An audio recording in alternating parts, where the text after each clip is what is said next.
सिंधिया का शक्ति प्रदर्शन। कांग्रेस को महाराज ने कराया सम्मान दर्शन। बीजेपी ने भी नहीं छोड़ी कसर। ग्वालियर चंबल का प्रदेश में असर। ग्वालियर चंबल में ये स्वागत महाराज का है। बीजेपी में सम्मान का ये भव्य दृश्य केंद्रीय मंत्री के लिए है।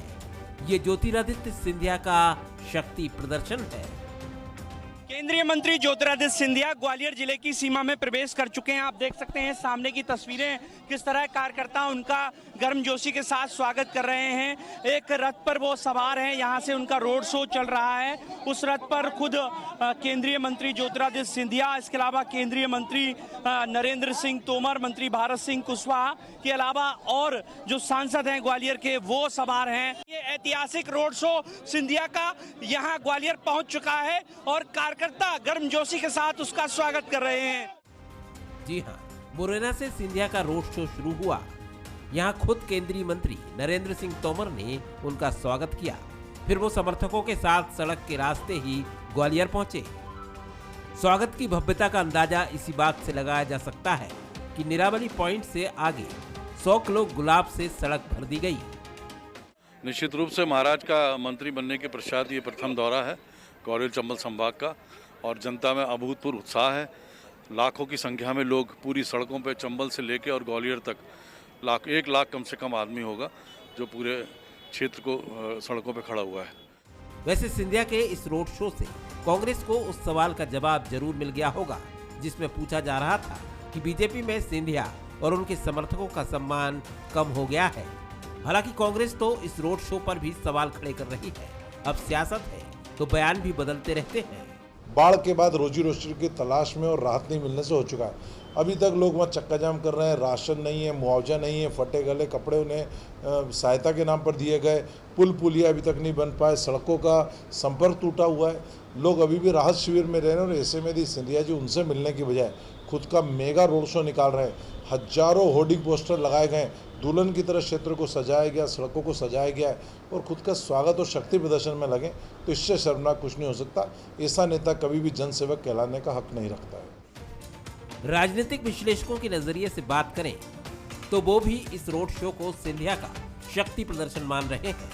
साथ ही वो ये भी जोड़ रहे हैं कि बीजेपी में ऐसे रोड शो चुनाव के दौरान ही दिखते हैं। बीजेपी ने अगर सिंधिया के लिए इतने बंदोबस्त किए हैं तो ये सिंधिया के सम्मान के साथ उनकी बीजेपी में मौजूदगी को भी दिखाता है। इसके जरिए ये भी मैसेज देने की कोशिश हो सकती है कि अगर कोई बीजेपी का दामन थामता है तो उसके साथ पार्टी उसके कद के हिसाब से पेश आती है। हाल ही में नरोत्तम मिश्रा और अजय सिंह की मुलाकात भी चर्चा में है। खैर, सिंधिया जब कांग्रेस में भी थे तब भी उनका स्वागत चर्चा में रहता था। अब बीजेपी में है तब भी उन्हीं के चर्चे हो रहे हैं। नमस्कार, मैं हूं शरद द्विवेदी और हमारा आज का मुद्दा है बीजेपी का सिंधिया दर्शन। दरअसल ये सिंधिया दर्शन बीजेपी भी चाहती थी कि ये मैसेज न सिर्फ मध्य प्रदेश में बल्कि देश में भी जाए कि भारतीय जनता पार्टी में अगर दूसरे दल से कोई नेता आता है अपने समर्थकों के साथ या खुद, तो उसके सम्मान को लेकर जो चिंताएं या आशंकाएं होती हैं वो सब निर्मूल हैं। और यही वजह है कि ज्योतिरादित्य सिंधिया, जैसा आपने पैकेज में भी देखा कि ये कहा जा रहा था कांग्रेस की तरफ से कि उनका सम्मान कम हो गया है, लेकिन ऐसा बिल्कुल नहीं है। और आमतौर पर इस तरह के रोड शो और इस तरह का स्वागत बीजेपी की परंपरा का हिस्सा नहीं होता है, लेकिन सिंधिया जी के लिए कोई रोक टोक नहीं रही। चाहे प्रदेश बीजेपी संगठन की बात करें या केंद्रीय संगठन की बात करें, और इसीलिए एक अभूतपूर्व रोड शो हमने देखा। एक ऐसा रोड शो जो कोरोना की दूसरी लहर के बाद हुआ और जिसको लेकर कांग्रेस का ये भी आरोप था कि कोरोना की लहर अभी भी तीसरी लहर की आशंका है। तो ऐसे में इतनी भारी भीड़ और इतने सारे हुजूम के बीच में इसका आयोजन क्यों हुआ?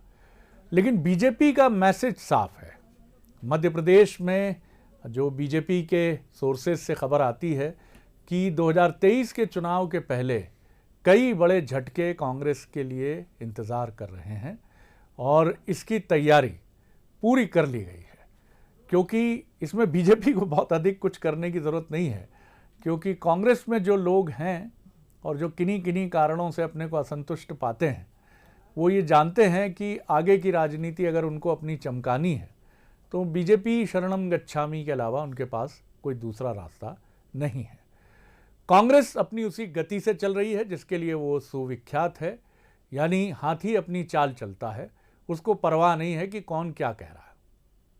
कोई चिंता नहीं, राहुल जी को माफ़ कीजिएगा, ये मेरा अपना इंटरप्रिटेशन है, ना कांग्रेस के केंद्रीय आला कमान को कि साहब चलिए मध्य प्रदेश चलते हैं, जरा अजय सिंह जी और अरुण यादव जी और कमलनाथ जी इन सब के साथ बैठ लेते हैं, बात कर लेते हैं क्या समस्या है। सुरेश पचौरी जी लंबे समय से पीछे हैं, लेकिन अभी भी मध्य प्रदेश में माफ़ कीजिएगा जो टीम काम कर रही है कमलनाथ जी की टीम है, और आप उसे कांग्रेस की बी टीम भी कह सकते हैं। दिग्विजय सिंह जी अपनी सक्रियता, अपनी झलक दिखलाते हैं, लेकिन झलक दिखलाने के बाद वो भी बीच बीच में इंतज़ार करते हैं कि कोई जिम्मेदारी, कोई महत्वपूर्ण बात की जाए तो फिर आगे बढ़ा जाए। लेकिन इसका मतलब ये नहीं है कि कांग्रेस खारिज है, ये कांग्रेस की शैली है, और कांग्रेस इसी शैली से चलते हुए 2018 में सरकार बनाने में कामयाब रही थी। अभी 2 साल पूरे हैं अगले चुनाव के लिए, तो कांग्रेस अगर अपनी गति सुधारती है तो वो और बेहतर प्रदर्शन करने के लिए कमर कस सकती है। मिलिए उन मेहमानों से जो हमारे साथ हैं। मेरे साथ हैं स्टूडियो में सुशील शर्मा, वरिष्ठ पत्रकार, राजनीतिक विश्लेषक, बहुत स्वागत है। उनके साथ हैं नेहा बग्गा, बीजेपी की युवा नेता, प्रवक्ता, उनका बहुत स्वागत है। और साथ ही हैं अजय सिंह यादव, कांग्रेस के युवा नेता और प्रवक्ता। और साथ ही हमारे साथ जुड़ेंगे दिन भर पसीना बहाने के बाद थके हुए, बेहद थके हुए नज़र आने वाले, ग्वालियर की गर्मी के बीच बीजेपी की गर्मी, सिंधिया जी की गर्मी, और उस गर्मी से प्रभावित हमारे संवाददाता प्रहलाद सेन, उनका भी मैं बहुत स्वागत करता हूं। प्रहलाद जी, ज़्यादा समय नहीं लूँगा, आप भी थोड़ा विश्राम करिए, दिन भर आपने ज़बरदस्त कवर किया है। एक छोटी सी मुझे अपनी टिप्पणी दीजिए कि क्या आपने सामने देखा और क्या पर्दे के पीछे देखा, जिसको हम पत्रकारिता में कहते हैं बिटवीन द लाइन्स। जी प्रहलाद जी।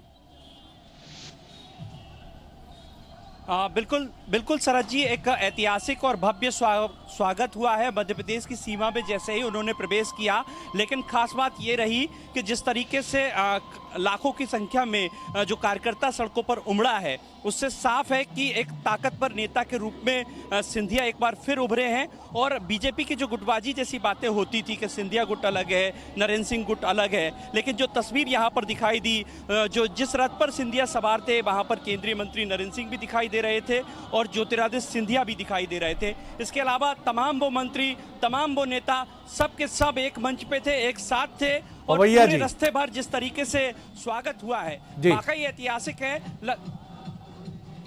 हाँ बिल्कुल, ये शरद जी एक बड़ा सवाल आपने पूछा है कि पवैया जी इस परिदृश्य से गायब रहे, तो ये एक बड़ा सवाल उठता है। हालांकि पवैया जी इस लेमलाइट से दूर रहते हैं, उनका एक अलग स्टाइल है पॉलिटिक्स करने का, तो शायद ये कह सकते हैं कि वो पर्दे के पीछे से, और वो जिस तरीके से सिंधिया से मुलाकात हुई थी उसके बाद से दोनों के रिश्ते बहुत बेहतर हैं। और पवैया जी अब बेहद शांत स्वभाव वाले। बीजेपी का कोई ऐसा धड़ा जो पर्दे के पीछे बहुत इस पूरे आयोजन को लेकर जिसने जानबूझकर या बीजेपी की रीति नीति के अनुरूप कुछ दूरी रखी हो, ऐसा कोई धड़ा, ऐसी कोई खबर, ऐसी कोई सूचना? जी शरद जी, खास बात यह है कि यहाँ पर जिस तरीके से संगठन के लोग बढ़ चढ़कर हिस्सा ले रहे थे और संगठन के लोगों ने उस रैली में अब शामिल हुए थे, तो उससे ये कहना थोड़ा सा मुश्किल है कि कोई पर्दे के पीछे से किसी प्रकार की गुटबाजी या कोई रणनीति कोई चल रहा हो। लेकिन यहाँ पर खास बात ये रही कि जो संगठन का जो शक्ति है वो यहाँ पर दिखाई दी है। यानी कि कह सकते हैं कि सिंधिया संगठन की शक्ति के साथ चरेबेती मंत्र को चरितार्थ कर रहे हैं। शरद जी, आपने हमें लाइन दे दी सर, आपने जिसको कहते हैं हम लोग कि खबर क्या है भैया। जब शाम को एडिटर के साथ बैठक होती है तो पूछा जाता है खबर क्या है, एंड खबर शुड बी वन लाइनर। खबर एक लाइन की होती है, तो खबर एक लाइन की है कि संगठन सिंधिया जी के साथ है। बहुत शुक्रिया, आपने नट शेल में हमें बता दिया। सुशील जी, खबर मिल गई हमको, सिंधिया के साथ संगठन चट्टान की तरह खड़ा है। कौन खुश है, कौन नाखुश है, it doesn't make any difference. BJP ने बिल्कुल परवाह नहीं की। सिंधिया जी आए, सिंधिया जी छा गए, और सिंधिया जी का स्वागत है। सिंधिया जी महत्वपूर्ण है, सिंधिया जी सम्माननीय है, यही लिखा था मुरैना से लेकर ग्वालियर तक।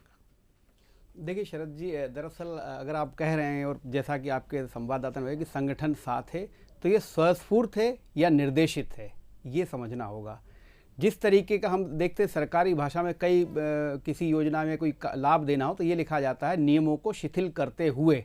तो मुझे लगता है बीजेपी ने सिंधिया के मामले में अपनी परिपाटी बदली है और नियमों को शिथिल करते हुए इस तरीके के भव्य आयोजन की अनुमति भाजपा ने दी है, पहली बात। और ये अनुमति राज्य संगठन की अपेक्षा मुझे लगता है केंद्र द्वारा पूरा जो है पटकथा लिखी गई है। और इसके दो कारण, एक कारण तो आपने स्वयं भी आपने पूरे उसमें उल्लेख किया है कि बाकी नेता जो कांग्रेस के असंतुष्ट नेता हैं वो कम से कम ये देखें कि किस तरीके से कांग्रेस से आने वाले किसी नेता को कैसे जो है आत्मसात करती है भाजपा। लेकिन एक दूसरा मैसेज भी है कि ग्वालियर चंबल में पर्टिकुलर अगर उपचुनाव की बात की जाए तो बहुत अच्छा प्रदर्शन नहीं रहा था। 16 में से अगर 9 सीटें आप जीत रहे हो और 7 हार रहे हैं, अगर एक सीट इधर कांग्रेस से ले लेती तो 50-50 का मुकाबला था। ये बात बीजेपी बहुत अच्छे से जानती है। अगर अगली 2023 या 2024 में आपको अच्छा प्रदर्शन करना है तो आपको ग्वालियर चंबल को दुरुस्त करना होगा। दूसरी बड़ी वजह है कि जिस तरीके से दिग्विजय सिंह और उनके पुत्र एंट्री मार रहे हैं ग्वालियर चंबल में, तो वो एक संदेश सिंधिया जी देना चाहते थे कि मैं अभी भी हूँ, मैं महाराज हूं, आप राजा हैं, मैं महाराजा हूं, वो संदेश दिया और उसमें बीजेपी ने कदम ताल मिलाकर सिंधिया को सहयोग किया है। बिल्कुल, लेकिन आप भी बेहतर समझते हैं, लंबे समय से करीब करीब 3 दशकों का आपका पत्रकारिता का अनुभव है कि बीजेपी में लिखित निर्देश ही सबसे महत्वपूर्ण होते हैं और उससे परे कोई नहीं जाता है। तो बीजेपी का निर्देश यानी कि वो एक ऐसी लकीर जिससे ऊपर कोई नहीं जा सकता, और कांग्रेस में यही निर्देश नहीं होते। यहाँ ये उछलता हुआ पहाड़ से गिरता हुआ जंगली झरना है जो किसी बंधन में बंधना पसंद नहीं करता है। अजय जी का भी अभी मन हो जाए तो ये भी कुछ कह सकते हैं। सर मैं उकसा नहीं रहा हूँ आपको। जी अजय जी, आपकी टिप्पणी। देखिए शरद जी, आज का जो आयोजन है उसको अगर एक शब्द में कहा जाए तो भारतीय जनता पार्टी के समर्पित नेताओं का सिंधिया जी के सामने समर्पण है। चाहे वो संगठन के दबाव में हो, चाहे लिखित निर्देशों पे हो, लेकिन पूरी तरह भाजपा का समर्पण सिंधिया जी के सामने हो गया है। शरद जी, हमारे देश में जैसे हालात हैं उसमें मर्यादा नाम की एक चीज़ होती है। मध्य प्रदेश में 2-4 महीनों के अंदर 2-2.5 लाख लोगों की मौत हो गई। ग्वालियर चंबल वो इलाका जहां प्राकृतिक आपदा बाढ़ से लाखों लोगों के घर बह गए, धन संपत्ति और हजारों लोगों की मौत हो गई, और ऐसे इलाके में इस तरह का उत्साह, क्या यह शोभा देता है? इस तरह का उत्साह, इसको मर्यादित बर्ताव नहीं माना जा सकता है। आज सिंधिया जी, उनके मंत्री कह रहे हैं कि हम लाखों लोगों के साथ प्रायोजित भीड़ के साथ सिंधिया जी का स्वागत करवा रहे हैं। आपके नेता शिवराज सिंह चौहान कहते हैं, झाबुआ में आपकी रैली में भी बड़ी अच्छी भीड़ थी। देखिए शरद जी, राजनीतिक आयोजन, क्योंकि आदिवासियों पे अत्याचार हो रहे हैं, आदिवासियों पे अत्याचार हो रहे हैं, आदिवासियों के लिए हमने आवाज उठाई। हमने कोई स्वागत नहीं करवाया, हमने प्रायोजित 1 दर्जन मंत्री लगा के, 1000 होर्डिंग लगा के, सरकारी मशीनरी लगा के स्वागत नहीं करवाया। सुनने में आता है इंदौर से पुष्पक विमान जैसा एक रथ मंगवाया गया कि सिंधिया जी का स्वागत और ज्यादा भव्य हो। तो मर्यादित होना चाहिए बर्ताव। और आप अगर इसको लोकप्रियता मानते हैं तो लोकप्रिय होते तो लोकसभा चुनाव क्यों हार गए थे?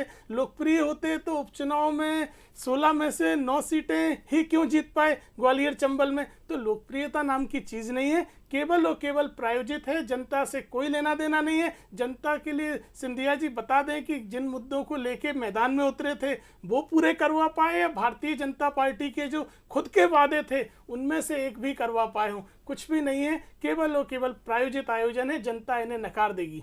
सर आपके यहाँ से गए हैं और आपके यहाँ से ऐसे गए हैं कि आपकी सरकार गिर पड़ी उसकी वजह से और बीजेपी की सरकार बन गई, तो मुझे आप तटस्थ प्रेक्षक की तरह कठिन सवाल है, लेकिन बताइए क्या ऐसा स्वागत नहीं होना चाहिए? देखिए शरद जी, मध्य प्रदेश की अगर हम हालात देखें, जन नेता कोविड में 3 महीने ग्वालियर नहीं आए, बाढ़ आपदा में अपनी जनता के बीच में नहीं आए, केवल स्वागत के लिए आना, तो ऐसा नेता जनता का प्रिय नहीं हो सकता। नेहा आप क्या कहेंगे? देखिए, भारतीय जनता पार्टी विश्व की सबसे बड़ी पार्टी है। संगठन विश्व में सबसे बड़ा अगर किसी का है तो भारतीय जनता पार्टी का है।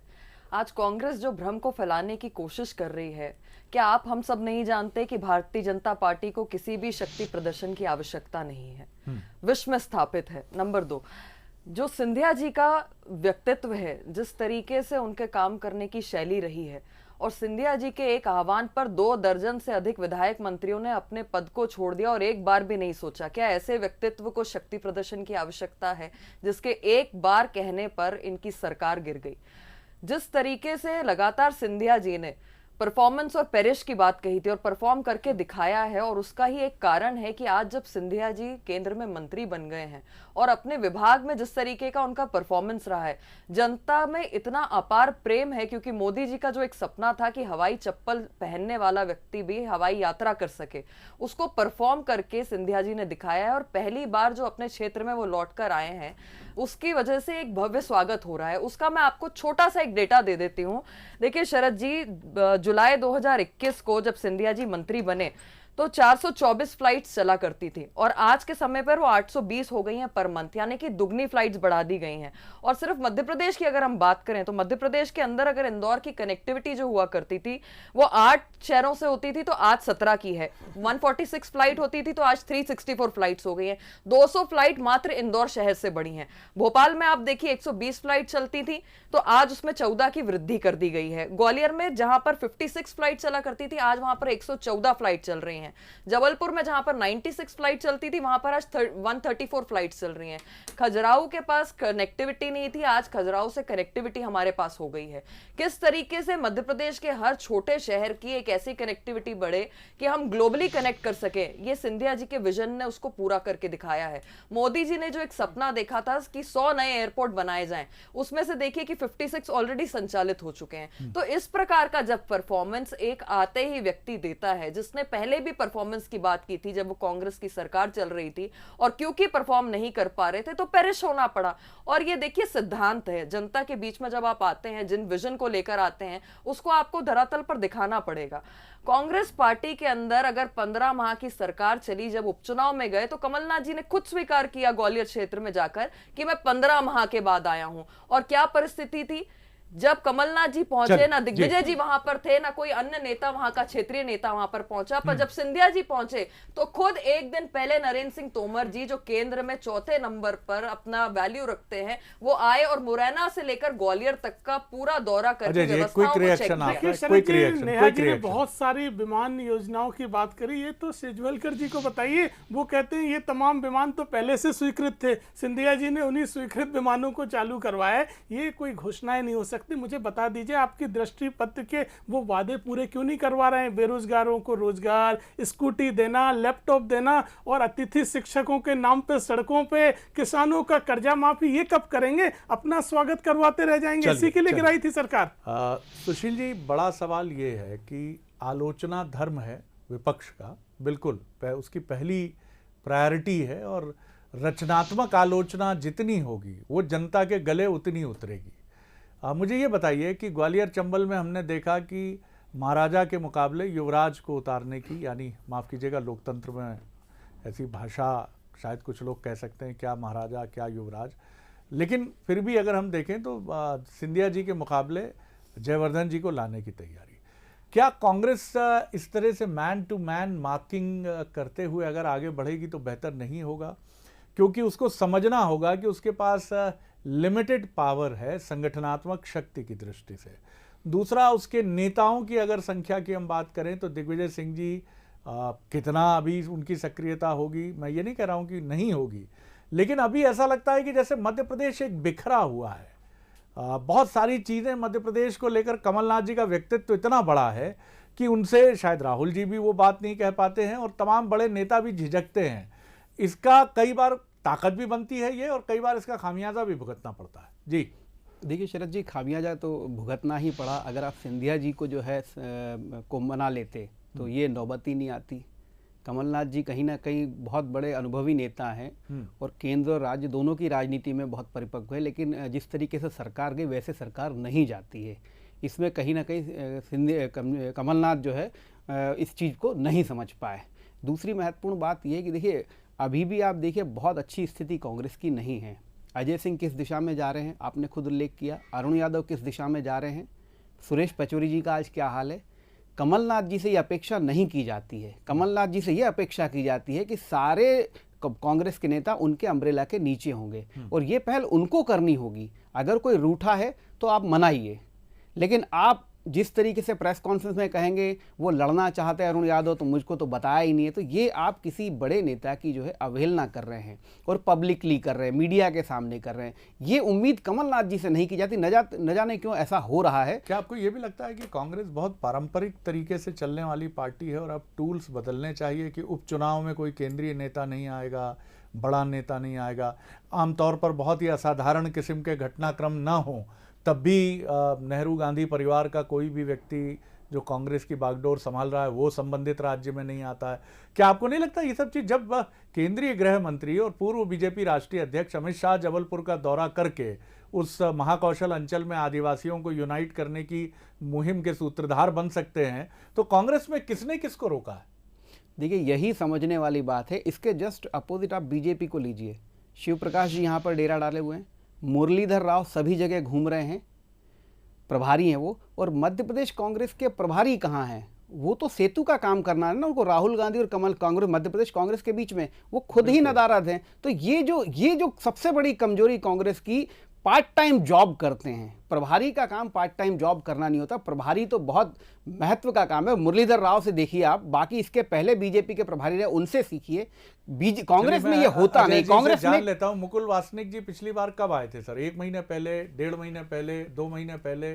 जी देखिए शरद जी, कांग्रेस पार्टी अपनी एक रणनीति के साथ काम कर रही है। मुकुल वासनिक जी 2 महीने पहले मध्य प्रदेश आए थे। इस बीच में हमारे सह प्रभारी सचिव एआईसीसी के लगातार अपने प्रभार के जिलों में दौरों पर रहते हैं। और कांग्रेस पार्टी की रणनीति हमने दमोह चुनाव में देखी है, जो अभी आखिरी चुनाव तो वही माना जाएगा जहां भारतीय जनता पार्टी अपनी परंपरागत 40 सालों की सीट 18,000 से हार गई। तो ये मानना कि कांग्रेस की रणनीति में कमी है, हो सकता है हमारी रणनीति आपको दिख नहीं रही है, चाहे वो 18 की हो, चाहे दमोह की रणनीति हो। और चारों उपचुनाव भी आने दीजिए, वो चारों भी कांग्रेस पार्टी ही जीतने वाली है। लेकिन मेरा प्रश्न दूसरा है कि सिंधिया सर, मेरा सवाल ये है कि रणनीति में कमी नहीं है आपकी, रणनीति और बेहतर करने की जरूरत है। आप इसको इस नजरिए से देखें। जी बहुत संक्षेप में, क्योंकि मैं कांग्रेस पार्टी अपने संगठन को मजबूत करने के लिए नित्य प्रतिदिन काम कर रही है। मैं आपको उदाहरण के साथ बनाता हूं। मंडलम, सेक्टर और बूथ लेवल तक की कमेटियों पे कांग्रेस पार्टी काम कर रही है। कमलनाथ जी की रणनीति है और आने वाले समय में इसके परिणाम भी हमें मिलेंगे। नेहा जी देखिए शरद जी, क्या है कि भारतीय जनता पार्टी में हम देखते हैं कि संगठन सर्वोपरि है, और कांग्रेस में आप देखेंगे तो कमलनाथ जी कह रहे हैं मैं हूं और सिर्फ मैं हूं। जहां सिंधिया जी पधार रहे हैं, कांग्रेस सिधार रही है। और इसका आप हालत देखिए कि आज की भी अगर तिथि में आप देखेंगे तो कमलनाथ जी शायद देश में भी नहीं है, विदेश के दौरे पे हैं। और पिछले 3 साल से जब से वो कांग्रेस पार्टी के अध्यक्ष हैं, तब से 15 दिन भी कोई ऐसा नहीं रहा कि कमलनाथ जी मध्य प्रदेश में या भोपाल में कहीं पर भी दिखे। और ये उपचुनाव में हमने भली बात ही देखा। सागर गए तो कहते हैं 35 साल के बाद आया हूं, इंदौर गए तो कहते हैं कि 15 माह के बाद आया हूं, ग्वालियर गए तब भी यही बताया कि 15 माह के बाद आया हूं। तो मुख्यमंत्री रहते हुए भी ना गरीब की सोची, ना किसान की सोची। ये भी मत भूलिए कि 6 महीने प्रदेश अध्यक्ष में उन्होंने सरकार बनवा दी थी मध्य प्रदेश। नहीं देखिए शरद जी, उसके लिए शरद जी प्लस माइनस हो सकते हैं, पर आप देखिए कि जहां पर सिंधिया जी का आज ये जिस तरीके से जनता ने स्वागत किया है, भव्य स्वागत हुआ है। खुद केंद्रीय गृह मंत्री जो कद्दावर नेता है नरेंद्र सिंह तोमर जी 1 दिन पहले आकर सारी व्यवस्था देखते हैं। संगठन तमाम तौर से उनकी व्यवस्थाओं में सुचारू रूप से भागीदारी रखता है। आप देखिए कि सांसद केपी यादव वहां पर रहते हैं, संध्या जी वहां पर रहती हैं, नरोत्तम मिश्रा जी वहां पर रहते हैं, और तमाम सारा जो जितना संगठन का नेतृत्व है वो कंधे से कंधे मिलाकर सिंधिया जी के साथ दिखाई देता है। बातें कर रही है मुझे धरातल पे नहीं दिखती। आपके प्रभारी कहते हैं नालायक, उमा भारती जी निकम्मा कहती हैं आपके मंत्रियों को। किसके लिए कह रहे हैं? हम नहीं कह रहे हैं, आप बताइए। आपके प्रभारी कह रहे हैं। अरे नेहा जी तो कह दीजिए मुरलीधर राव जी मानसिक संतुलन ठीक नहीं था, उन्होंने गलती से कह दिया, आप कह दीजिए। अरे हम मान लेंगे नेहा जी, आप मान लीजिए कि मुरलीधर राव जी मानसिक स्थिति ठीक नहीं थी, उन्होंने गलती से कह दिया, हम मान लेंगे। आपके प्रभारी कह रहे हैं नालायक, निकम्मा, आपकी पूर्व मुख्यमंत्री कह रही है निकम्मा। आप कौन से राज्य की बात कर रही हैं? कौन से स्वप्न में जी रही हैं? चलिए मैं आगे नहीं बढ़ा संगठन अब गुजरे हुए जमाने की बात हो गई है। आगे नहीं बढ़ा पाऊंगा, लेकिन इतना जरूर मैं सोचता हूं कि कई बार एक चुप्पी और अपने भीतर जाने की एक यात्रा, जिसको रेट्रोस्पेक्शन कहते हैं हम या आत्मनिरीक्षण कहते हैं, वो बड़ी ज़रूरी होती है। और उस समय वो बहुत ज़रूरी होती है जब सफलता के बहुत नज़दीक पहुंचकर आप सफल होते हुए भी फिर गिर जाते हैं और फिर खड़े होने की कोशिश करते हैं। कांग्रेस को क्या इसकी ज़रूरत है, ये सवाल मैं कांग्रेस के सामने छोड़ रहा हूँ कि क्या इस समय आपको ज़ोर ज़ोर से बोलकर अपनी बात को रखने की आवश्यकता है, या आपको ये भी देखना है विपक्ष का अपना धर्म निभाते हुए कि हमारे भीतर क्या चीज़ें हैं जिसको मैं खामी कतई नहीं कहूँगा, लेकिन और बेहतर करने की क्या ज़रूरत है। बहुत सारी चीज़ें हैं जो अजय जी और इनके जैसे युवा कार्यकर्ता सिर्फ कल्पना कर सकते हैं, तसव्वुर कर सकते हैं, सुझाव दे सकते हैं। ये मुख्य दायित्व है कमलनाथ जी का, ये मुख्य दायित्व है दिग्विजय सिंह जी का, ये दायित्व है पचौरी जी का, ये दायित्व है अजय सिंह जी का, और ये दायित्व है अरुण यादव का कि वो इस समय किसी टीम की तरह, जैसे हम क्रिकेट और हॉकी में देखते हैं कि आप कंधे एक दूसरे के पास रखकर एक दूसरे के कान में फुसफुसाते हैं, ये ज़रूरत उसकी है। लेकिन कांग्रेस इस समय अभी तो ऐसी स्थिति में नहीं दिख रही है। आगे के लिए उसको शुभकामनाएं। कमलनाथ जी जो सोच रहे होंगे बेहतर ही सोच रहे होंगे, लेकिन निश्चित तौर पर कांग्रेस को ये समझना होगा कि उसकी टक्कर उस बीजेपी से है जो एक चुनाव से निपटने के तुरंत बाद ही दूसरे चुनाव की तैयारी में जुट जाती है। बहुत धन्यवाद अजय जी, धन्यवाद नेहा जी, धन्यवाद सुशील जी, नमस्कार।